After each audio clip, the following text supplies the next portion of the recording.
In transformation, when 2% of a population begin to think in more liberated and spiritually open ways, a new level of consciousness will awaken, bringing about a new reality for the total population.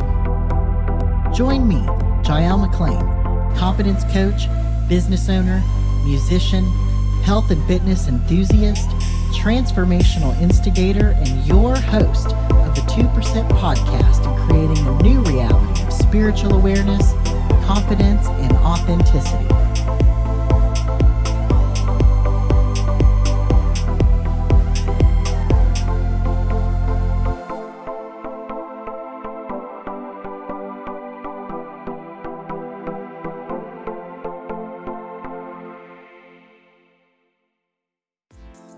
Hello and welcome to the 2% Podcast virtual series, your source for empowerment, expansion, and elevation.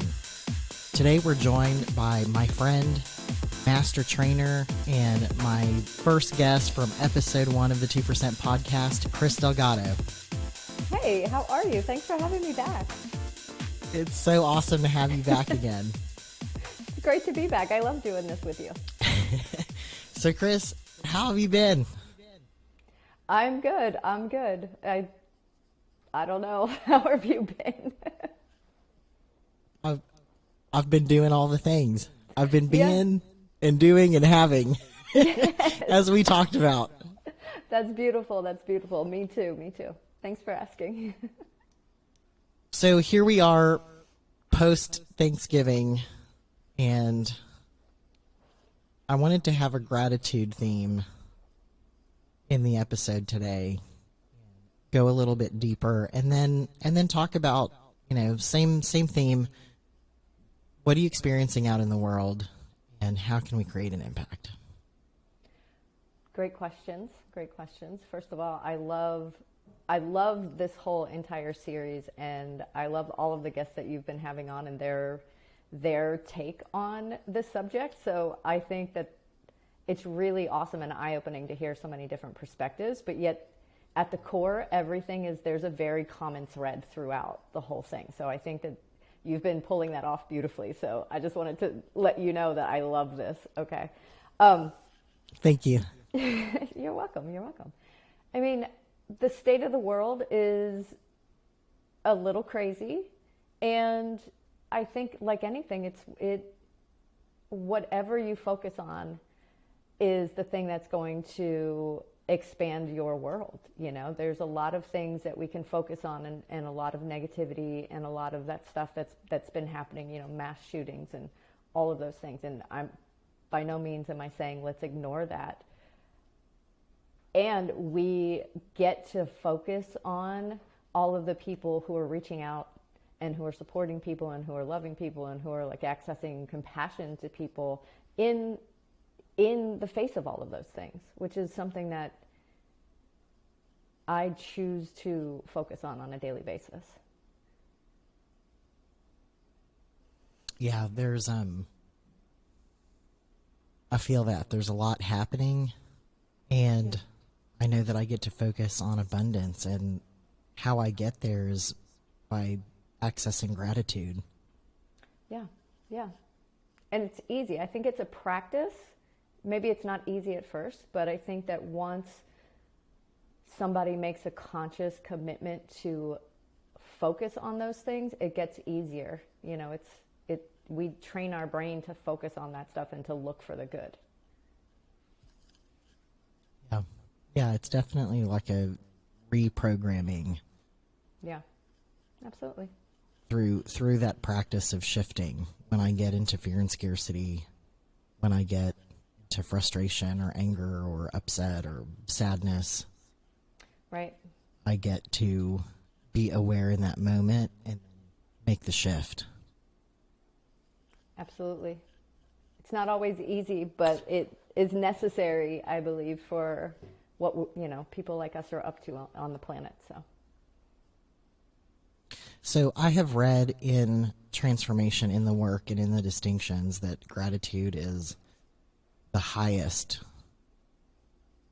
or one of the highest states of being that we can access. Is that true? Yeah, I think that gratitude is a very foundational principle or even virtue that once you have that as a foundation, a lot of things are a result of that. And then a lot of things you can accomplish as an outcome if gratitude is, one of those foundational principles that you carry along with you. So I'm going to read this from the Distinctionary. Gratitude is an emotion that arises as a deep appreciation for what is. A state of being that is a result of the recognition of our fundamental connection with all of life. Beautiful. They know what they're talking about when they wrote that Distinctionary. Yes, they did.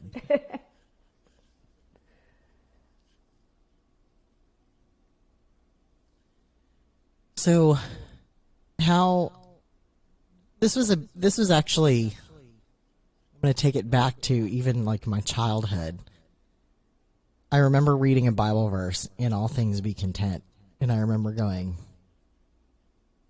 yes, I want to be content in all things. I want to be content when shit's hitting the fan, when I don't feel well, when I'm sick, when something bad happens that I perceive. And then I remember going, okay, and tell me how. Like, how do I do that? When I'm in the middle of a breakdown or I'm in the middle of experiencing frustration, it's the how to get out of that place. That's what I remember going, well, again, okay, I don't know how to do that. It's definitely a practice. I mean, it's just like any other muscle. Like if you're going to the gym and, you don't know how to use that equipment the first time you walk into the gym, and then you play around with it and, you might stumble, you might do it wrong a couple times or, but the more that you practice and the consistency of it is going to create a muscle memory almost for you. So when you're in those moments, then it gets easier to almost be like an automatic, because we all have automatics. So it's about retraining our automatic to look for the good things or look for the situations that you can be grateful for. And again, it's not always easy, but I mean, I do believe in every situation, there's something that you get to be grateful for. I mean, even like, this is so funny because in the shower this morning, I literally was like, you know what? I'm going to have a great day today, and did like a gratitude rampage. Like, I don't know if you know Abraham Hicks or whatever. She does these gratitude rampages, and I'm like literally in my shower and being grateful that I live in an apartment that has running water, being grateful that I have a job that like allows me to pay for this apartment that I live in, to have my favorite soap in the shower. Like when I get out of the shower, I know the two kitties are going to be on the other side of the door waiting for me to come and play with them. Like, so there's so many things that we have all around us. I have food in the refrigerator. I have, electric today. I get to spend the morning with you talking about gratitude. There's so many things that we can focus on. And I know that like out there in the drift, it's so easy to just complain about all of the things we don't have or all of the things that we lack. But all that's going to do is just continue to focus on more lack. What we focus on expands. So if we are grateful for the everyday little things, that evolves and expands, and we grow as human beings. So what would you say? So you have these things. You have the shower and the running water and the awesome soap. And I'm like imagining something fruity for you. Maybe it's not fruity. What would you say to someone that is experiencing like a very difficult situation, maybe that is experiencing homelessness or hunger or, just in a really extreme situation that doesn't have the comfort that we have? I mean, so that's a great question. I don't necessarily have an answer for people that are in those extreme situations, but I mean, you can, and I know that this sounds almost just like a default answer, but you can be grateful that you are breathing today, that you woke up today. You know, like I live in South Florida and I know that it's warm out today. So if you are experiencing homelessness and you're down here, you know, at least you're not in that type of weather. So I don't know, but I think that there are things that if we look for, we can experience, or we can find gratitude in anything. And you can be outward focused. So even if you are in that type of situation, you know, I see stories all the time where homeless people, you know, like if somebody gives them food, they go and they want to share it with their community. Like that's pretty amazing. So it's all about what you want to focus on. You can focus on all of the shitty things that happen in life, because that happens. Things are going to always happen. Life is going to life. You know, so it's just really a matter of what you want to focus on. And of course there are worse situations out there, and I haven't personally experienced them, so I don't know if I were to experience them, what the gratitude in that piece would be in that moment. But I do know that if I was experiencing those things, I would hope that someone would have enough patience and compassion with me to sort of bring me back to, like, you're alive, you're breathing, and you have someone sitting in front of you willing to listen to you right now in this moment. Yeah. And I think for me, that brings up, like, if I'm breathing, there's possibility. Yeah, yeah. Like, yes, I get to experience my experience in this moment, and what is possible for me. Yeah. And again, it's not always easy. You know, I mean, the law of polarity, if you really want to, like, think about it, like, you know, when we're experiencing the dark is when we can really be grateful for the light. You know, once we go through heartache, once we go through pain, we can really come out the other side and experience that lightness and the joy and the happiness.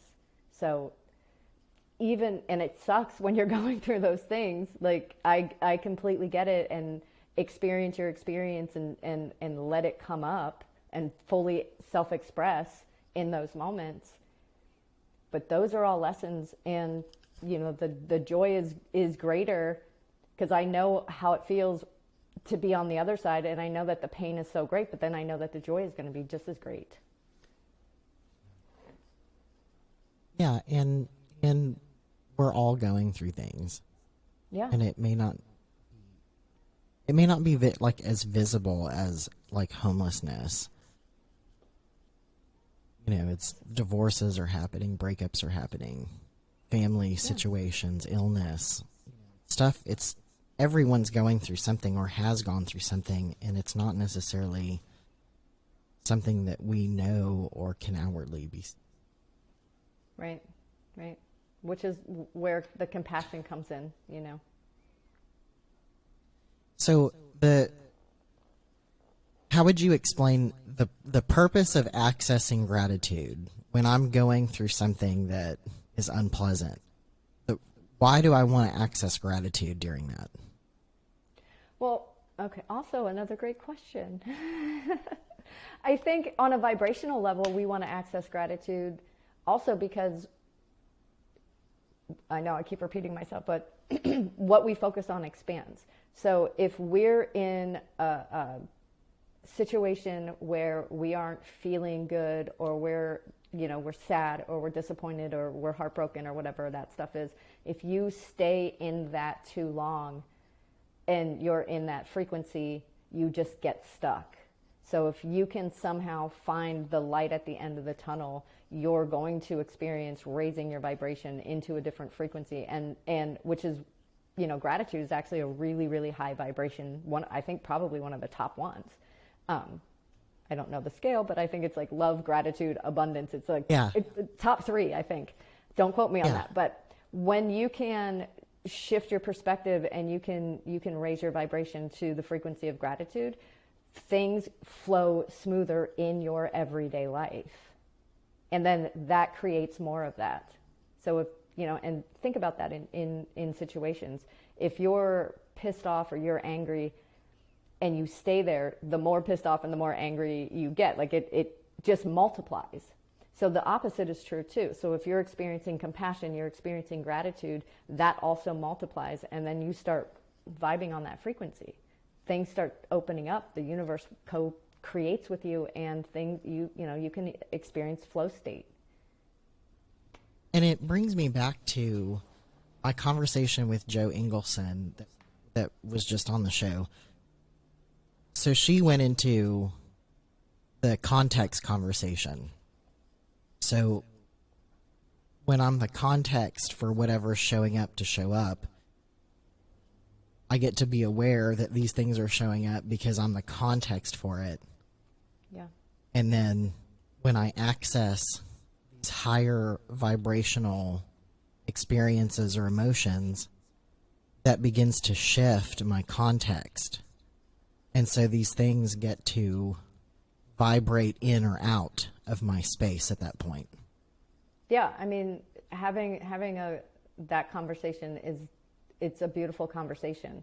And a lot of times, including myself at times, we pretend that everything is okay.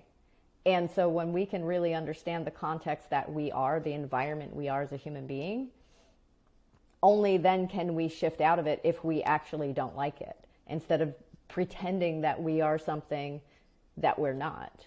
So getting that feedback or really taking a long, hard look at what is happening in your space will show you this is the context that you are. You know, if you think you're the context for abundance, I say this all the time. If you think that you have an abundant context, but you look around you and you're always complaining about money, or you're always like, oh, I don't have enough money, or I have to wait till my next paycheck, or I have $20 in my bank account. If you really look at the results around you, that's going to show you that you might think you're an abundant context, but based on the content in that environment, that's going to show you what's real. And if you're willing to look at that, that's the stuff that's going to have you be able to shift into what it is that you actually want, so that you're aligned. Same with relationships, same with, with career, with all of that stuff. If I say that I'm on top of the world in my career and I haven't been working, something's not congruent. I can bullshit my way through it, but that's not going to ever have you have the results in life that you really want. So it really all is contextual. And I'm attending Ideal Coaching Global currently. And, the program director, Lorinda Bartlett, she put a quote in one of our weekends, and it was, we don't get what we want, we get what we believe. Or you can frame it as, you don't have what you want, you have what you believe. Yeah. And so I think you're speaking into that as well. Like, I can want to be abundant, or I can want money, or want a relationship, or want a better job. But when I look at the results that I'm producing, that tells me, what that shows me what I'm actually believing about myself. Like, and then I get to look at, okay, if I don't have the job that I want, or anything else, then I get to look at what really are my beliefs about this job or this relationship, about myself. I might want these things for myself, but do I believe that I'm actually worthy of having them? Right. And am I worthy of keeping them if I do get them? If I do have them. And I think that also speaks into, like, I love the conversation around the lottery winner and the context. And when you put money into a broke context, like, I forget what the percentage is of lottery winners that are broke within 2 years. They win millions of dollars, and within 2 years they're saying, this is the worst thing that ever happened to me, and they have no money. Yeah. I've heard that too. It's and there's a lesson to be learned in that too. you know. The worthiness conversation, that worthiness piece that you just brought up is, it takes a lot to make sure that you're working on yourself enough so that it's consistent. Because you can have those things. Like the lottery winners is a great example. Like you can come into a lot of money.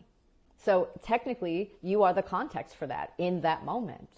Yeah. And if you don't know how to maintain or take care of that context, you're probably going to shift into a different context or go back to an old context that you're used to, that you're comfortable in, which is a lot of the times what we hear with the lottery winners and stuff. It happens in relationships too.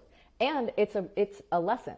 So there's the opportunity to beat yourself up and feel bad about yourself, or there's an opportunity to really take a look and go, okay, so that's what it is, you know, and I'm personally in that right now. And I think that it's necessary so that you level up in your life. Like if you win the lottery and then you lose it, you can blame and, you know, everyone on the outside and say, oh, all these people came out of the woodwork and they just wanted it to take from me and they wanted it, you know. Or you could really like be honest with yourself and go, I had no idea what to do and I just blew that opportunity. So let me look at what was working, what wasn't working, and what do I get to do or what do I get to add? Because I want that again. So when I do get that again and I do come into more money, or I do get the job of my dreams, or I do get the relationship, then what do I get to continue to do to make sure that I'm thriving? And that all is like looking in the mirror and doing that inside out work, you know, the stuff to make sure that I am worthy of this. Yeah, like what's my belief? Yeah. And who am I being in these moments? Yeah. And it's funny. So I've had a conversation multiple times just in the last couple of days around, I call it extreme ownership. You can call it ownership or total ownership, or owning your life. Extreme ownership. And, yeah. And if I own everything that occurs in my life, so you gave the example, I win the lottery, all of a sudden I have friends and family that I didn't know I had, and everyone's asking for a loan, and I go broke giving to everyone, or, you know, in spending or whatever. And then I say, oh, well, they were a bunch of takers, and they, you know, they did this to me, they took from me. Yeah. There's no power there. And it was mentioned, you know, Janine Freever, her story was beautifully like told around that ownership piece. Like, how did I create this situation in my life? Yeah. There's power standing in a place of ownership for everything, being accountable for every single thing in my life, versus, oh, this happened to me, or they did this to me, or someone took from me, they stole from me. If it's everyone else, or if it's another person or another circumstance, an individual, a situation, then I can't shift it. Right. But if I'm willing to look at how I created, or I generated, or I was the context for this to show up, then I stand in a place of power, and I can look, you know, I imagine like little rocks everywhere, and I can start to begin to look under these rocks, like, you know, what happened here? Who was I being over here? You know, what had me give this money away? And what kind of looking good conversation, or control conversation, or wanting to be comfortable? Like, there's all these like rocks that I can look under and find so many lessons and so much good stuff. And that's where the magic of transformation happens, is when I'm willing to look and own it. Absolutely. Absolutely. And I will say, because there are other human beings in the world that we interact with on a regular basis, on a daily basis. So other people are part of that context. You know what I mean? Like, going back to the lottery thing.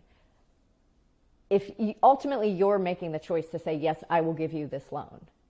And there are some, you know, and sometimes there are people that will steal from you, or I've heard those stories where, like, literally was a lottery winner, and he was flaunting his money all over, like, whatever little town he was in, and he bought like a brand new truck, and he had like money in the truck and all of that stuff, but people knew that, so somebody broke into his truck and stole his money. Now, yes, you can say that's not my fault. I was just in a restaurant with my friends, and somebody came along and broke in and stole from me. So that is real. But also, It ultimately comes back to learning the lessons, and not really from a place of like beating yourself up, but like, you were bragging. Everyone in that town knew that you were not really setting yourself up to be safe and secure in that situation. So yes, other people come along, and other people will be in your vortex and do things, because we're all humans, and we're not vibing on the same frequency all the time. So there is a little bit of like, you're living life with other human beings. So some stuff is going to happen. But, in general, if you do always look at who else is to blame or what's happening outside of you, you're not going to learn the lessons. But some stuff does happen. Accidents happen. I know a friend of mine who spent a few Thanksgivings ago, spent 2 weeks with his brother, and after the holiday was over, his brother ended up dying in a car accident, and it wasn't his fault. So stuff happens in life. So that's not what we're talking about. I just want to be very clear. Right. Like, we understand accidents happen. We understand that people are peopling, and that there is stuff that is out of our control. But for the sake of this conversation, there's always things that we can look back on, and like you said, that extreme ownership, that extreme accountability is really a powerful place to stand. Yeah. And I get to look if it serves me. Yeah. If I say, I was in my I was in the restaurant eating my food, minding my own business, and this happened, I can leave it there. I can leave it at that. But if I want to look and say, okay, is there any way that I set this situation up to happen? Not today, but previously. Was I bragging? Was I boasting? Was my need to look good and be showy the cause of, oh yeah, that guy's got money, it won't, chump change. I'll steal the truck and it won't make a difference. Yeah. So there can be things to look at if you want to look at them. And learn the lesson. That's like maybe, and so don't brag. Don't be flashy next time. Like, take the lesson and don't repeat the mistake. And again, we're human beings. Yeah. I make mistakes all the time. I mean, we say in the I've made the same ones. Yeah, one of the things in the training when we do talk about context, because it's about us, but how many times have you been in a relationship with a different person, different face, but it was like the same. Same person, different face. Same person, different face. That's about me. That's not about the other person. If we really want to get down to it, and again, some people don't want to look at that. It's not always fun to look at, but if you want to grow, evolve, be in that state, vibrate on the frequency of gratitude or transformation, those things are necessary so that you stop repeating those mistakes, and that you start having the life that you want to have, that you're the life that you can thrive in.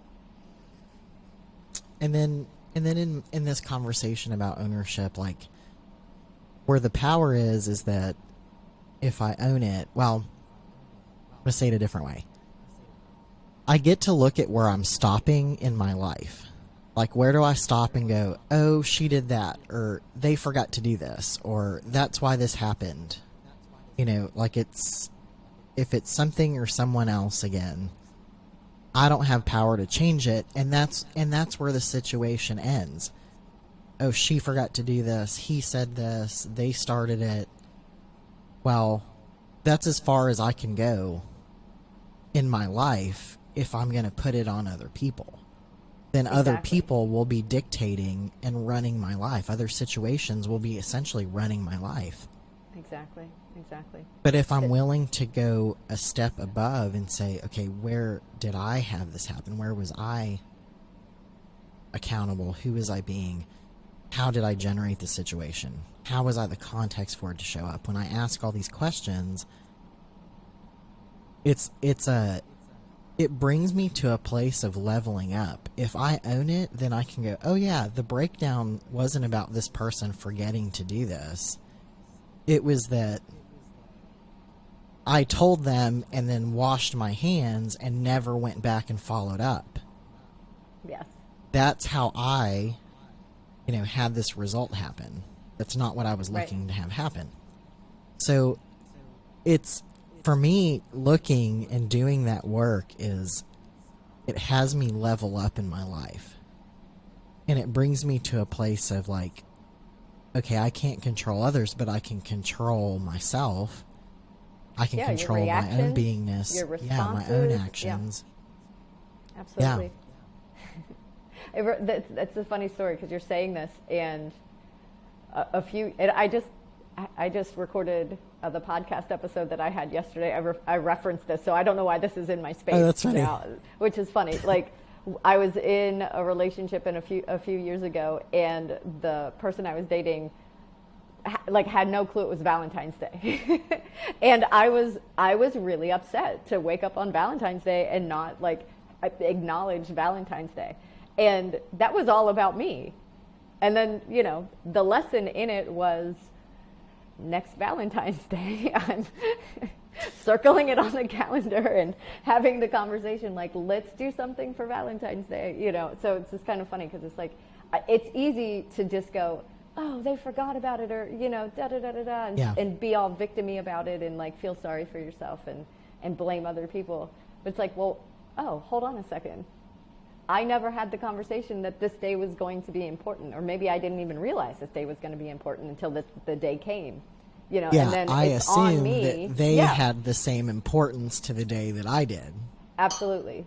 And so the extreme accountability for me is, oh, wait a second, I can account for the fact, or I can own up to the fact that I never had the conversation that this was important. I didn't let somebody know what I wanted or what I, needed in that. So that's all on me. But most people will just stop and like, oh, she didn't get me anything for Valentine's Day, blah, blah, blah. And I'm like, well, wait a second. I just assumed something. Yeah. So now what do I get to add for next time so that we essentially create a win-win relationship, or a win-win in that situation for the relationship. So it's a lot of good stuff. There's like literally on a daily basis, you should probably be learning something about how you operate by being in relationship with other people, and we say that too. Yeah. I can only know myself by being in relationship with people, whether that's intimate relationships or family or friends. All of those lessons get reflected back if you're willing to look at that. And it's such a powerful place to live out of, because then I can start to have, I can start to take these steps. Like you just said, what do I get to add? Well, in that situation, I would get to add clarity. And I would get to add, my feelings that, hey, this day is important. I would like to celebrate it together. I get to bring clarity to that. And I get to add power and confidence. This matters to me. I get to use my voice. Yeah. Or vulnerability, if you're not used to having those types of conversations, if you're not used to letting people know, like, hey, this is important to me, this is going to mean something to me, that takes a lot of vulnerability sometimes. And a lot of times we just want to take for granted that people can read our minds. And they don't have to. They just don't have to. That's not their job, And vice versa, the other way around too. It's not it's not on me to read your mind. It's up to you. And just to make this full circle again, that all stems from your self-worth and your self-value. I feel like I should do a mic drop there because that was just... It's like, boom, we would get... Came back to that self-worth. Yeah, like, again, there's so much power being in that place. And then when I look at, I can look at my own life and my own relationships in the past and go, man, yes, I was making another person responsible for my feelings and how I felt, and then blaming them every time they fell short. Yeah. And also not communicating, and I didn't have a voice. Me stepping into my voice, like, if you're out there listening, like, I have not always been this way. Like, I stepped into my voice after these trainings and doing the work and seeing who I wanted to be and who I knew was there, like, really just stepping into my highest self. But I had no voice, I had no power, I had no or very little or not in my ability to speak or to speak to others or to make requests. I didn't even know how to make a request of people. Right. I just was living in a way of, if they didn't get it right, if they didn't read my mind, then criticizing, blame, you're now they're not good enough, now they're not worthy, now they've disappointed me, you're responsible for my happiness. And that's why I was unsuccessful in relationship after relationship after relationship. Yeah, absolutely. Absolutely. And that's not an easy thing to want to own or even think about, much less say it was awful in front of people, much less admit it to a whole bunch of people. But that is really where the power comes from. It really is. Yeah, you like, said it best. how am I being that's generating this result? If I don't get the result that I was out to get, then how and who do I get to be, and what do I get to embody? Yeah, absolutely. So then I can shift the result that I'm creating. Yep. Okay. I want to know, so you have a project that you're working on, and it is to feed people and to impact hunger in the world. Yeah, so there are two separate things currently that I am doing over the span of the holiday season. So the first thing really is I've come up with a 5-day self-love challenge. So it's a 5-day challenge. You do it in your own time. You get videos, you get assignments, you get homework 5 days in a row to really start looking inward to understand what your love language is and how you can speak that language to yourself. So that is 100% all about being inward focused and really understanding how do I start my self-love journey, and how do I step into self-worth and then ultimately self-value. So that's something that I am doing, and I've been getting a lot of really great feedback, and people keep texting me like, I'm doing my homework, and like taking little screenshots of like them journaling and stuff. So the 5-day self-love challenge is something that I'm doing because I really want people, especially this time of year, when you're around friends or you're around family that you're not usually around, and the state of the world the way it is, in order to not get triggered by other people, we get to really be solid in the foundation of us. So that's something that I have available for people. And then the other thing is 100% outward focused. It's called the Holiday Hunger Project. And when I'm not in a training room or coaching, I paint, and I love painting. And painting, I used to be a full-time artist before I was a trainer. And in my free time, I like to paint. So during the holiday seasons, I paint, and then I sell the paintings, and then 50% of the proceeds goes to feeding the local homeless population, literally starting from Thanksgiving Day all the way through the new year. And, there's just the amount of homeless people in just the United States, even in South Florida, in my area, it's heartbreaking. So it's something that I've created just to have a win-win, you know, like I like to paint. I have fun painting, talk about frequency. Like when I'm painting and I'm in that flow, like I really am vibrating on that creative, you know, loving, grateful vibration, which I love. And then people like to buy the artwork. So then you have a beautiful piece of artwork in your house. And then the money goes to feeding people that, you know, and even just having conversations. Like I love going out on Christmas morning, you know, and before anything we do, like in my household, we go out and make a bunch of lunches for people and drive around and hand them out to people and just acknowledge like, hey, like I see you. Today doesn't have to be any other day than a regular Tuesday, but here's some lunch. Here's a couple minutes. You like have a conversation with them and just say like, I see you, and you get to have a sandwich and a granola bar and an apple and some warm socks and some toothpaste and toothbrushes. Like, so this is the 7th year that I've been doing it, Holiday Hunger Project. All of this stuff you can find on my website. But yeah, it's just something that I have been doing because I really love giving back to the community, and this is a different way to give back to the community of people that a lot of people overlook, you know. And I think during the holidays are great. The holidays are wonderful. Spend them with your friends and family and your partners and your kids and all of that. There's a lot of people that don't have the luxury of having that. So, yeah, that's awesome. And I know I've seen your artwork, and you make some really beautiful, really cool looking pieces of art. Thank you. There's a piece right there behind me. I've seen the flags. Yes. Yeah. So yeah, I do that specifically for the Holiday Hunger Project. They're prayer flags.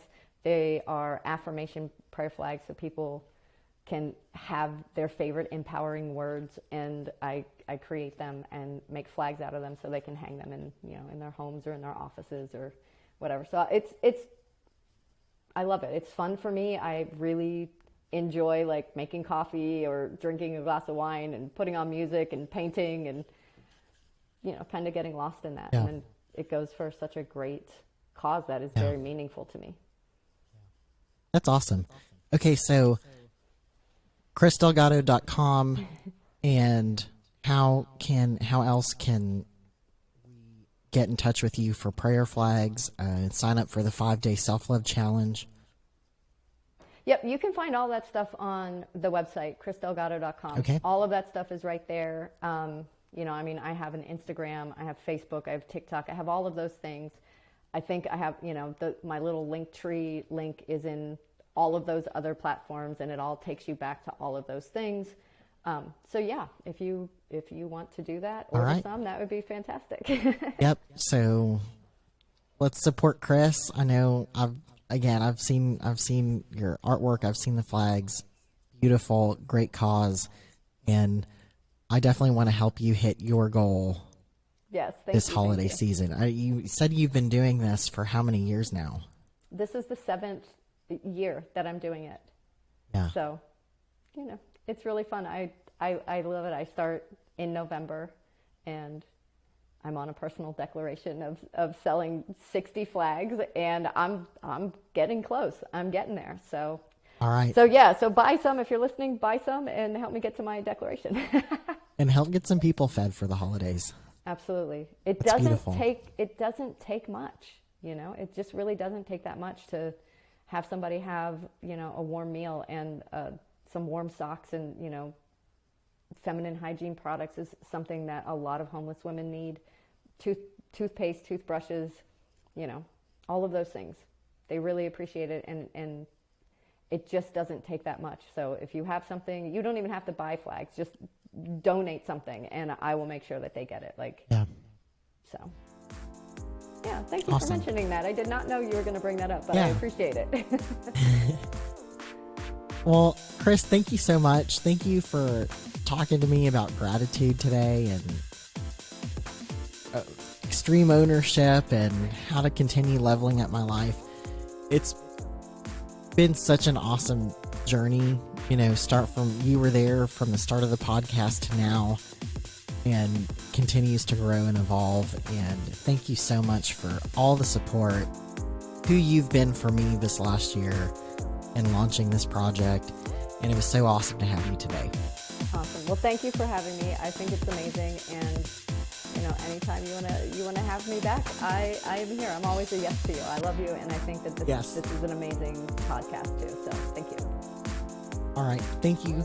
And if you liked this episode, hopefully you enjoyed it as much as I did.